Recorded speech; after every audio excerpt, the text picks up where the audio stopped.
Hello and welcome to a special bonus episode of the History of the Germans. And today we have a real treat ahead of us. I'm here with Professor Carsten Jahnke, Associate Professor at the Saxo Institute at the University of Copenhagen. And Professor Jahnke is the author of two books I have ruthlessly exploited in the making of our recent series on the Hanseatic League. These are his mercifully short but fact-packed Reklam-Sachbuch Die Hanse and his Habil dissertation Netzwerke im Handel und Kommunikation an der Wende vom 15. zum 16. Jahrhundert. It's Professor Jahnke's work where I found the stories about Bernd Pahl and Hans Sellhorst, the two merchants from Reval, modern-day Tallinn. And these two have been our constant companions for a few episodes as we try to figure out how the Hanse network operated. But this is not the only area of Professor Jahnke's research. One other focus of his work is the history of the perception of the Hanse throughout the centuries until today, a story almost as fascinating as the history of the Hanse itself. Professor Jahnke, thank you so much for coming on to the podcast. Thank you very much for this nice introduction, and I'm really happy to be here. And it's one of these wonderful things I can talk about in hours, so you have to stop me. Oh, you shouldn't worry about that. You're amongst people who've just spent 20 episodes listening to me talking about the Hanseatic League, so they're well hard. Let me start with a question that's more of an apology. I named the season the Hanseatic League because that's how this history is usually referenced to in the popular literature in the UK. Now, I do understand now that, to misquote Voltaire, the Hanse was neither Hanseatic nor a league. Can you explain why these terms are wrong? The term of the league means a strong political leadership. It means war and enemies and so on. And the Hanseatic League has neither been a strong political entity nor have it been a strong economical unity. So you can call it this. It's the normal word we use in history, but I will say to call it the Hanse, it's much more appropriate because it's take out the political impact. Yeah, I realized that I was working my way through the Hanse, and I sort of started to reduce the usage of the word Hanseatic League and replaced it with Hanse wherever I could. So, if it's not a Hanseatic League, what was it then in reality? Today we will say it was a loosely coupled network. It is a network of cities which by free will came together when they have the use of community, when they have the use of political backup by other cities. But it was not so strong that they could be forced to come, for example, to the Hanseatic Diet. And Lübeck was neither the queen of the Hanseatic League, it was more the constant secretary. I have no idea if you can remember the constant secretary of the Communist Party in Soviet Union. So Lübeck's role is nearly the same. Well, that would be a very powerful role as the constant secretary of the Communist Party, right? Yes, as a Lübeck was able to use it, to misuse it for their own purposes. And they invested a lot of money, I have to say, because all the diplomatic correspondence and so on was led by Lübeck merchants or Lübeck councillors. So they invested a lot of this trademark, to say, but they were not the queen or the king of this league. Right. I was just wondering because, when I read through your books, I had the impression that you're describing almost sort of two separate networks. There's a network of the cities that are connecting, and then there are the networks of the individual merchants that sort of operating underneath. So they are not quite the same thing, are they? No, the merchants are the economically driving forces. And the Hanse were made by the merchants and their networks. They work together to force their interests on foreign places in place, to reframe the ways of trade, and by this they formed this league by their own interest. And later on, these merchants and with their networks, they became councillors, city councillors, and they integrated the cities and the urban politics into an urban network polity system, which is called the Hanse. I really, really enjoyed the way you sort of described the way the networks worked and the different merchants interacted together. And I'm an ex-banker, so Yeah. my worldview is rather cynical. So what's really fascinated me is that most of the time the Hanse merchant would have a significant chunk of money from his associates, partners, etc., in his safe, and it seems very few of them sort of took it and disappeared into the sunset. I mean, if they had, then obviously we would have a banking system, which we didn't. So, what is it really that's kept them on the straight and narrow? This network was based on trust, and you have to enforce trust. No one is trustworthy at all. So all merchants were supervising each other constantly. It's like a huge Big Brother society where each one is writing about the behavior of the others. So the whole system just worked because it was controlled by the members of the network. So everyone was forced into the line. No one was able to step out of the line, because if you're struggling or if you're embezzling money, everyone will know it. And by this, no trade with you would be possible anymore. So it's a constant, I will not say like the Stasi in GDR, but it has contours of this. So when we are looking at the letters of the merchants, they're constantly reporting the behaviors of their colleagues, and they are constantly, struggling about this is bad and this is bad and so on. And by this, they forced trust in place. Wow, so it's just social control. And that feels like, it's a million miles away from a modern economic system where we control agents through, essentially legal processes and commercial retaliation, where we share information through, broadly accessible platforms. A really sort of, quite fundamentally different model. This is actually the result of the dissolvement of the Hanseatic League. In the 16th century, when the league was not longer economical so successful, the network disappeared. And by this, suddenly, banks, stock markets, public information like the stock market, newspapers, and so on, came in existence. And they are the substitutes for the Hanseatic network. Yeah, I mean, I felt it was one of the most compelling things about the history of the Hanseatic League. It wasn't driven by kings, princes, bishops, popes, or rather exalted people that we find very difficult to connect with, but by individual merchants. Some of them very successful, some more middlingly successful. And I really warmed to the personalities that you describe about Bernd and Horst Seelhorst, and yeah, I feel almost connected to them. So I'm wondering, where did you find them? How did this actually happen? Because I don't think I've seen them written up by anybody else, at least not before you've written them up. So how did you find them?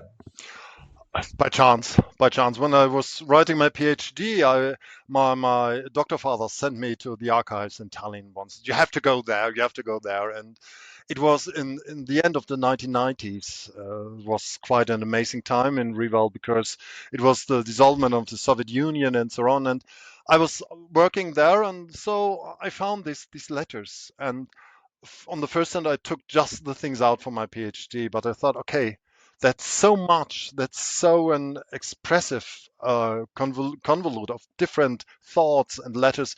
You have to do something with this. And then I came back and I worked all 4 years with these letters exclusively. And then you get quite accompanied with them. And I have to say, the tombstone of Bernd Paul is still in Tallinn. And when I was ready, I bought a red rose and put it onto this tomb. And it's in the middle of the tourist district of Tallinn. And you can see a lot of tourists surrounding me, looking totally constant. And why is this guy taking a red rose on an old medieval tombstone? But I was so grateful for him. Wow, this is a brilliant story. I really love it. And I think actually this sets us up quite nicely for the next section, which is which is really about the sort of perception history of the Hanse. So, if it was mainly, a commercial network of merchants trading in beeswax and grain and herring, and fascinating as that might be, but as you say, probably not quite as much of a political power as we've been led to believe for a long time. Why do you think we still care so much about the Hanse? Why are we still looking at this at all? It is the crux, or maybe the happiness of the Hanse, that the Hanseatic researchers made them independent from the mainstream of research in Germany. In the 1940s, 50s, 60s, the Hanseatic merchants declared themselves as independent, not part of the German history. So still today, the mainstream medievalists will not accept us as real historians of the medieval times. We are only economic historians. And I have to say, when I wrote my habilitation, uh, I got one protest, and that was the medievalist in my home university. He said, "That's not medieval history I've wrote." So the, it is lucky for the Hanseatic history because it was accepted as part of the German history. On the other hand, the Germans are totally untouched by modern developments, by modern use, and so on. So they are living on their own Hanseatic island, so to speak. That's a lovely place to be, I guess. But if we go back a little bit further into the early 19th century, that's when I understand sort of Hanseatic or the perception of the Hanseatic history began, and it began as sort of an occupation with something that was just so obscure and so uninteresting, the sort of half forgotten antiquities. Is that right? This word from the half forgotten antiquity is from Sartorius, and he wrote his book in the Napoleon area. And for his, it was really antiquity. It was totally unimportant. But his successor, and there are actually two, a guy who's called Wurm in Hamburg and his colleague Lappenberg, they looked for the medieval past of the third estate, of the burghers of the new North European cities. And they saw that history in Germany at all was the history of the nobility, the Caesars or the Kaiser, which were Catholic, by the way. And so they were looking around, and so they found this old antiquity and made it, invented it actually, as the medieval history of the proud Hanseatic burghers in northern Germany. And by this, Hansa became a part of the German reunification movement. First, it was a liberal movement, anti-colonial. So the Hanseatics made the first colonies, and like the British, they failed in colonization. And then it was tax policy and so on. And then at the end of the 19th century, it was more and more militarized. So Hansa has to be the seagoing power of the Germans because ships are the British item of the time. And when a German fleet shall be victorious over the Brits, they have to have a medieval naval history. And so they invented the seagoing Hansa. So from a half-forgotten antiquity, it was politicized by historians, and we shall not forget that these historians were politicians at the same time. They were member of the Pulse Parliament, and they were later member of the German Parliament. And they made Germany, they made the remembrance, the ideas, and the history of the new German Empire. Well, I guess this is a relatively standard process now in German history. And if you look back at the Ottonians, the Salians, the Hohenstaufen, they've all been pressed into service for the Bismarck Reich. But there's something quite odd with the Hanse because when I went to school in the 1980s, I still heard the stories about the Hanse being that great national seafaring power that fought the pirates and the king of Denmark and was flying the banner of Germany all across the Mhm. Baltic. At a time when we really sort of had revised our views on the earlier medieval emperors. What was going on there? Why is the Hanse story or the Hanse perception so fundamentally different? It happened in two ways. For the first, I have to say you come as me from western parts of Germany because Yeah. we were still in this narrative. In the eastern parts, it changed actually because the Hansa was the picture of these capitalists. So the rebellion, Klaus Störtebeker and so on, against the Hansa was much more important than the Hansa itself. So Störtebeker was the new hero of the 70s, 80s in Eastern Germany, and it came now to Western part of Germany too. The other way is the Hanseatic historians found their fig leaf. All these ideas about the Hansa as the bringer of culture, hegemonism, and Blut und Boden Mm. was was transferred to a so-called neutral foreigner. It was a professor at the University of Strasbourg, Philippe Delanger, who he was an intimate friend of the German Hansa historians, and he wrote this standard book, Le Onze, and it's the only one which, at least, is translated to English too, the Hansa. And he was putting all these national ideas into French language. And by this, it became neutral and was retranslated to Germany and to German, sorry, in the 1960s, 70s. And by this, it was the standard knowledge of the time. So it's the fig leaf of Strasbourg University who made this made this happen that Germans can digest these nationalistic ideas. It, yeah, it's that is genuinely quite bewildering and unusual. If I'm not mistaken, there's also something about the archives that hampered normal historical research into the Hanse for quite a long time after the Second World War in the West. Yes, in 1942, when the Allies tried their bombarding of German cities, the most important archives of these northern German towns were brought to a salt mine in Saxon-Anhalt, and these salt mines were first looted by American troops, and we lost a part of these documents to America, and they never will be found again, and the rest was shipped to the Soviet Union. And by this, the documents were lost for research from 1942 when they're packed in up to 1989, 19, when Gorbachev made a gift to Germany, and a huge part of these archivalias came back, and they have to be sorted and registered again. So a real new research about Hanseatic Lead could first started in the 1990s. So I'm one of the first who were able to work in the archives. I have seen these huge amounts of papers coming back, and sometimes I was the first taken a paper on the hand since 1942. And a remaining rest of our archives from the Hanseatic towns is still in Russia. Until the war, we have had a project in Siberia because one of the most important archives are still there.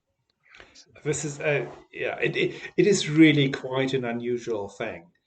And I mean, the other thing that I found quite unusual is as I'm sort of reading through the works of various historians looking at the Hanseatic League, I realize there's a sort of very active European community of historians involved in research around the Hanseatic League. And I mean, I probably can count you amongst those, given you're based in Copenhagen. How did that come about? Because I guess that was more a very German topic in the past. Uh, in the 1980s, 90s, researching history was only a German item. You have to, as my older colleagues said, if you're not able to read German and to talk German, you cannot do it, and you shall not do it. Uh, Hopefully, we are out of this dogma today, but um, nowadays we see the Hanseatic history as an international phenomenon. And by this, we have quite a lot younger historians around in Europe researching this. I have a very good colleague in Porto. We have some in La Rochelle and in Amsterdam, as in Poland and so on. And because Hansa merchants went over all in Europe, they are not the seagoing pirate killers of the 1870s. They are international merchants trading from Crimonia to Greenland and from Novgorod to Northern Africa. So to make research in Hanseatic history is still a German territory because most of our sources are either in German or in Latin. But the discussions and the ideas are now much more international, and I have very highly talented colleagues in Amsterdam, for example, talking 5, 6, 7 languages at the same time. They are fabulous. I cannot do this, and and they can connect these different areas. And I started at a German university at that time, and I have written, sorry, my PhD about the herring trade from Denmark to the rest of Europe, from Italy to Britain. And so it was easy to come to Copenhagen because I've already worked about Danish history at the time.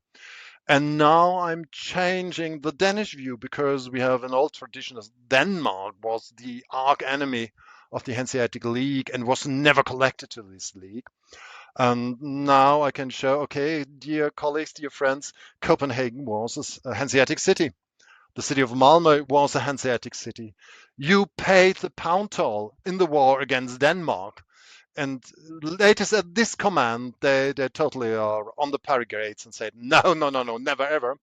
And then I show the document, say, here, look at this, the town seal of Copenhagen until a custom toll account and so on. So we are still on the way to change national views. We are still on the way to shape a new picture of the Hanseatic League. And sometimes you will say that's a forerunner of European Union. That's not right, but it has the same international dimension as the European Union or the modern economical networks, because we are still trading with Russia, we are still trading with Africa, even Narratives if there really, are embargoes they and so on. sit We very see the deep. same principles and the You same you methods know in that I live in relations too.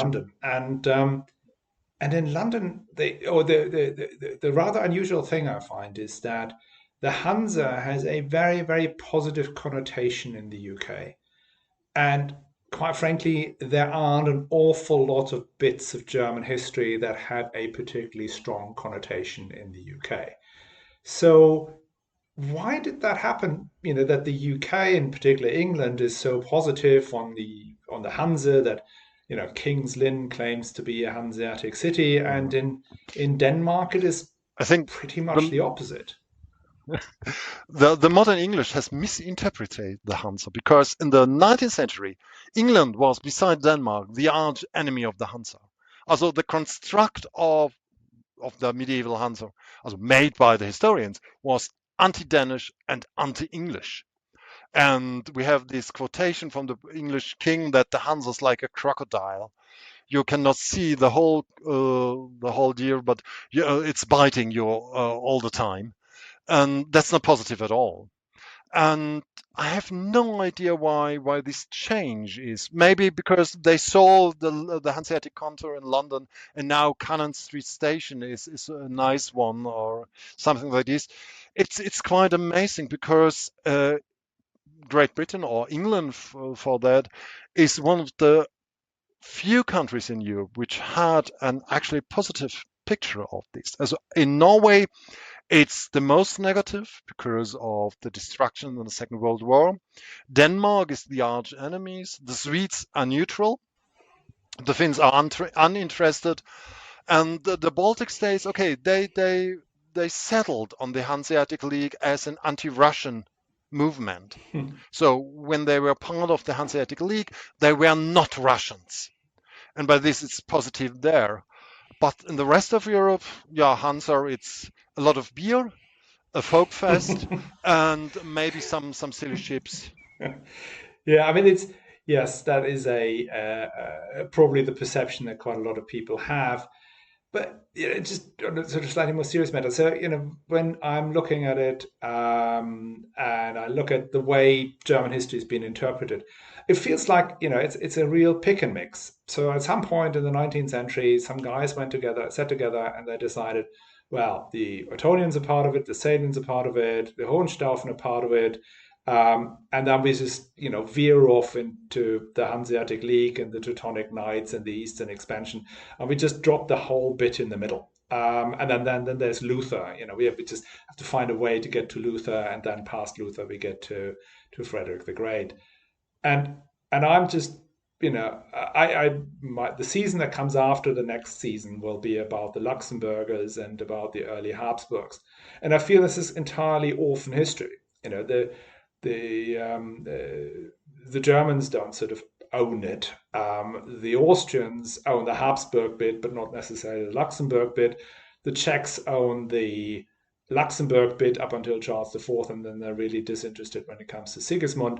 So I'm wondering, is this standard process? Are there other countries that really treat it like a pick and mix? Yeah. I mean, if you're England, it's very hard to argue that some stuff didn't happen when it happened Yes, in this England, for island. example.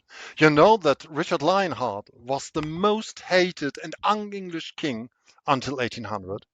He was the symbol of un-Englishness because he never stayed in England or longer than 4 months or so in his reign. And then Walter Scott came and made a new picture of the chivalric and heroic Richard Lionheart. And suddenly we have a statue of him before the House of Parliament at Westminster. Uh, this happened actually overall in Europe in the 19th century. Historians made the idea of nations, and nations were in the need of a history, and history is too long. There are too many facts, there are too many kings, there are too many persons. You have to choose. And the historians of the 19th century, they chose people, kings at least, who were helpful in their political agenda in the 19th century. And by this, Richard Lionheart was made the English king par excellence. And he's a various king. He is a warrior. He fought against the Arabs, so he's useful still, and so on and so on. And it's the opinion of the 19th century that formed our view of history. So every nation in Europe, even in America, has its own historical narrative. And in this narrative, you're pointing to two, three peaks. And the Hansa is a secondary peak in Germany. Also, Ottonians, Frederick II, those are the main heroes of history writing. And then the Habsburgians and the Luxembourgians, they were too Catholic because we have this differentiation between the northern Protestantic and the southern Catholic part. So all the Habsburgian, Luxembourgian history, it was outside history because they are not true Christians at all. And so you have to find secondary places. And Hansa is one because the Hanseatic merchants in this history narrative were never Catholic. So I have been in Lübeck and talked about processions, also these Catholic processions around the streets, and they were looking to me and said, no, no, no, no, no, that never happens. Also never ever in Lübeck. No, no, no trace of Catholicism in in the city. Sorry. So that's the main opinion. The Hanseatic merchants, the proto-Protestantic Iberian merchants, like the prototype of the modern yeah, what's called the modern merchant in huge companies and so on.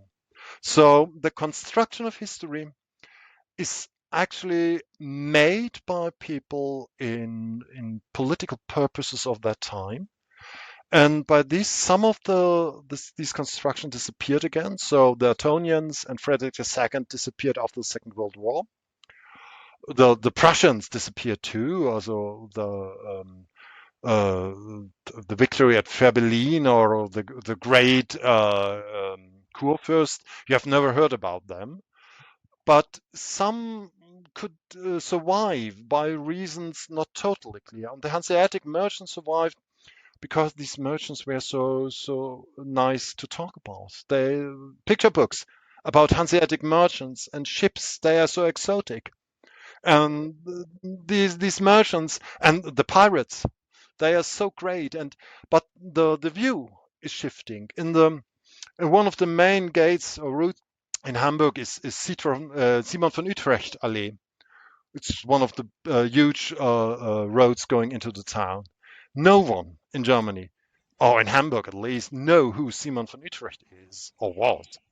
He was actually the guy who caught Störtebeker. Assuming that he So actually in the existed. 19th century, no, Störtebeker is a myth. He existed, but he was not captured or captured in Hamburg. So in the 19th century, Simon von Utrecht was the symbol of the proud German merchant. And then it changed. Today, everyone knows Störtebeker. We have beer, we have festivities, and so on. And by this, both are connected to the Hanse, but the view to the Hanse, that's changed. Yeah, exactly. I mean, talking about sort of forgotten people, the other person that doesn't seem to be in anybody's consciousness much is Wollenweber. I mean, apart from Lübeck itself, but outside Lübeck, I don't think many people know about his existence. Yes. Also, he's like Cromwell. He destroyed a lot without a concept, and he lost. And he's not a Lübecker at all. He comes from Hamburg. He came from Hamburg. And so uh, the next point is that Protestant history is on the way out. Also, Wollenweber is known because of the Protestant Reformation. He and the greatness of a war against a Catholic king of Denmark. But this kind of radical Protestantism, it's not longer modern, also at least in the moment. And by this, Wollenweber is actually not longer known in Germany. And I will say even the Lübeckers do not know him anymore. Well, they still have a restaurant named after him. And I do share your view about Wollenweber's lack of success and skills. And still, when I published the episode on that story, I got quite a lot of pushback from Lübeckers saying, no, we name roads after him and restaurants and so forth, and we're very proud of him. So maybe he's not entirely forgotten. Also there are much more important people like Kastrup or Greverader, also my heroes from the 15th century, than Wollenweber.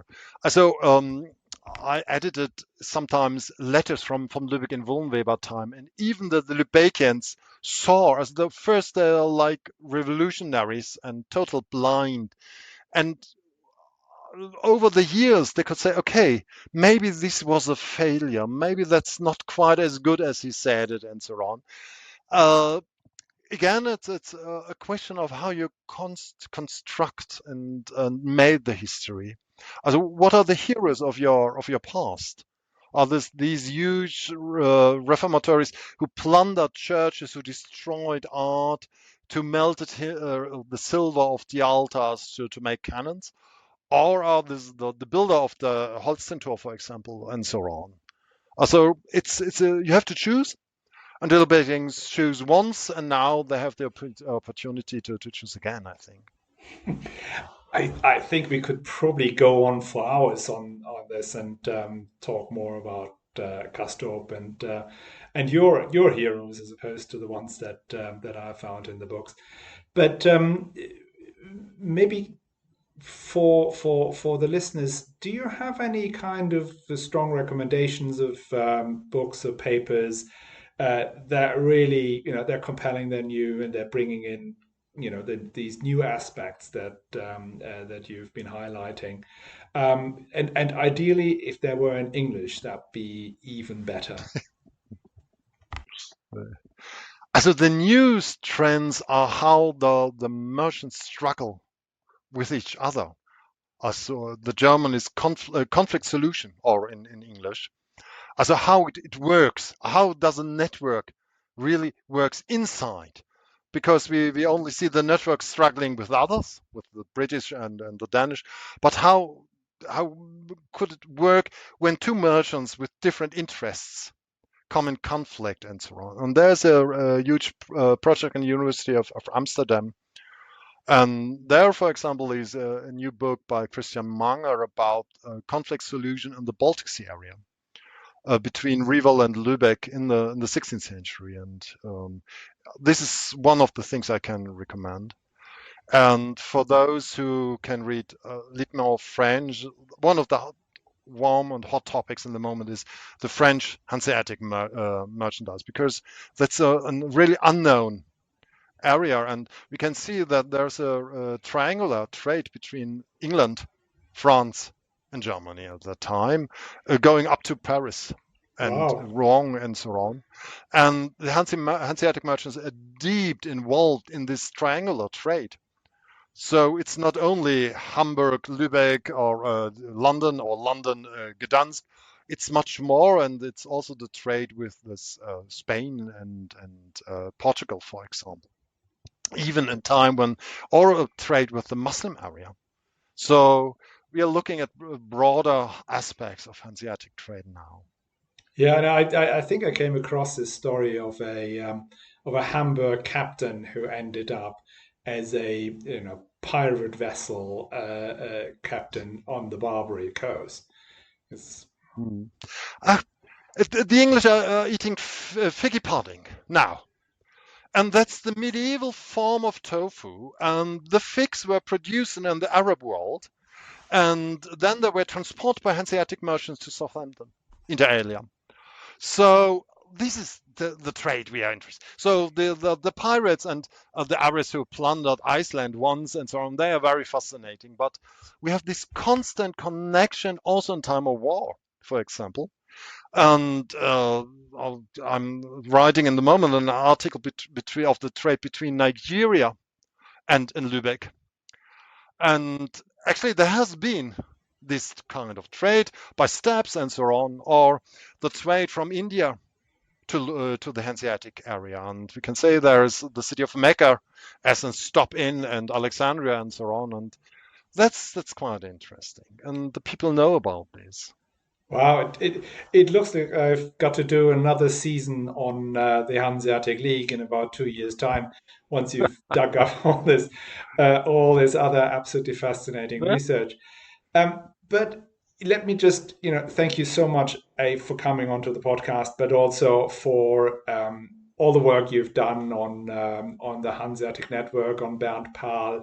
It really was a hugely helpful thing to me, and I hope for the listeners too, to really understand how the Hanse worked and on based on an actual human, a human one can relate to, and that was really fascinating. So it was a real privilege to talk to you in person. So thank you so much for coming onto the podcast. Thank you very much. It was a great pleasure to be here. Thank you. And thank you for your interest in the Hanse or the Hanseatic League. Yeah, absolutely. There is a lot of interest in the Hanseatic League, fortunately. And for all listeners to the history of the Germans, we will come back now with the Teutonic Knights, hopefully next week. Worst case, the week after that. And, that will be a season, probably about 4 or 5 episodes, maybe 6. That'll take us to the end of the year, early January, and after that we'll go back to our emperors. We're going to go from the end of the Hohenstaufen to the Luxembourgers, so Charles IV and the Emperor Sigismund. Pretty sure that's going to be a very, very interesting ride. And I hope to see you all there.